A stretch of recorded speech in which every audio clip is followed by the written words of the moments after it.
हर वक्त बंदा दुखी बेचैन, हर वक्त जिंदगी तोड़ रही है। दौलत के अंबार होने के बावजूद पूरी नहीं पड़ रही। कसरत है लेकिन बरकत नहीं है।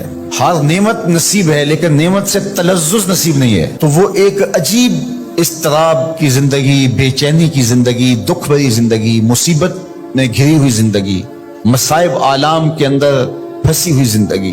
तो अब ऐसी जिंदगी के असबाब क्या हैं? उलमा ने इसके 5 असबाब बयान किए हैं। पहली चीज वो है तर्कुस सलात, नमाज का तर्क करना। कभी ऐसा हो दिन भर के सफर से आए हों, थके हों, इशा की नमाज पढ़े बगैर आप लेट गए, तो हर आधे घंटे के बाद आपकी आंख खुल रही होती है, चैन की नींद नहीं आ रही होती।